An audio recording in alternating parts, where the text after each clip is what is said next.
Welcome back mga ropa, kwentuhan muna tayo. Pag-usapan natin ang ginawang trade na kupunan ng Golden State Warriors. At yung trade na to mga ropa, nakafocus kay Jimmy Butler. Oo mga ropa, tama kayo na narinig. Si Jimmy Butler ay mapupunta na sa kupunan ng Golden State Warriors. Ngunit ang trade ng kupunan ng Golden State Warriors mga ropa ay walang iba kundi si Andrew Wiggins, Dennis Schroeder, Kyle Anderson, at nagbigay pa sila ng isang protected first round pick para kay Jimmy Butler mga ropa. At pagkatapos ng trade na yan mga ropa, si Jimmy Butler ay nag-sign na sa kupunan ng Golden State Warriors ng 2-year, $121 million deal sa kanila. Ngayon mga ropa, kayo ang tatanungin ko, tama lang ba na trinade na kupunan ng Golden State Warriors ang isa sa major player nila na si Andrew Wiggins para kay Jimmy Butler? At ang tanong dito mga ropa, nag-trade pa sila ng isang first round pick para kay Jimmy Butler at the same time sinama pa nila dyan si Dennis Schroeder at si Kyle Anderson para lamang kay Jimmy Butler. Kung tinginan lang mga ropa, ang daming players sa trinade ng kupunan ng Golden State Warriors, ang daming assets niyan. At the same time mga ropa, $121 million deal pa ang naibigay nila kay Jimmy Butler. Ang laking pera nun. Ngayon mga ropa, sa tingin nyo, worth it ba ang trade na to na ginawa ng kupunan ng Golden State? At sa trade na to mga ropa, ang possible starting lineup na ng kupunan ng Golden State Warriors. Starting point guard dyan si Stephen Curry, shooting guard dyan si Buddy Hield, small forward si Jimmy Butler, power forward mga ropa walang iba kundi si Draymond Green, at ang kanila center mga ropa ay si Jackson Davis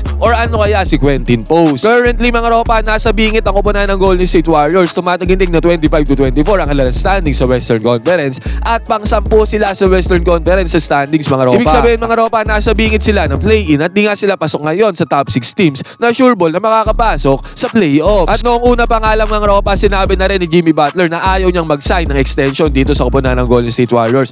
Pero ngayon mga ropa, nag-end up na siya dito sa Golden State Warriors at pumirma na rin siya ng kontrata. Para sa akin lang mga ropa, kung ako ang tatanungin, budget ng Golden State Warriors ang kanilang salary at the same time, mag-trade pa sila para sa isang big man. Yun na lang naman ang kulang sa kanila mga ropa, yung reliable na big man. Oo, maasahan si Kevon Looney, pero hindi ito sapat para mag-contend ang kupunan ng Golden State Warriors sa championship. Ngayon mga ropa, sa pagkakadagdag ni Jimmy Butler sa kupunan ng Golden State Warriors, tingin nyo mag-i-improve ba ang playing style or ang gameplay ng kupunan ng Golden State Warriors para manalo sila na manalo at makabante sa 10th seed sa Western Conference? Sa mga fans dyan ng kupunan ng Golden State Warriors mga ropa, magpaalam na kayo kay Andrew Wiggins, magpasalamat tayo sa kanyang ginawa para sa kupunan ng Golden State na pa-champion naman niya kahit papano ang Golden State noong 2022. Ang daming trades nga nangyayari ngayon mga ropa, at isa na sa pinakamalaking trade ay yung kay Luka Doncic na napunta ito sa Lakers at si Anthony Davis na napunta sa Dallas Mavericks. Ngayon mga ropa, sana talaga hoping kumuha pa ang kupunan ng Golden State Warriors, mag-trade pa sila or mag-sign sila ng isang big man para makatulong pa ni Stephen Curry at maging solid ang kanilang first 5 lineup. Ngayon mga ropa, kung kayo ang tatanungin ko, ano sa tingin nyo ang mangyayari kay Jimmy Butler sa kupunan ng Golden State Warriors? Mag-i-improve kaya ang kupunan ng Golden State? At isa pa mga ropa, worth it ba yung trade na ginawa ng kupunan ng Golden State Warriors para i-sign itong si Jimmy Butler ng 2 taon, $121 million deal? Pwede kayo mag-comment dyan sa baba ng inyong opinion mga ropa. Huwag kayong mahihiya para makapag-discussion tayo dyan sa may comment section. Magkwentuhan tayo.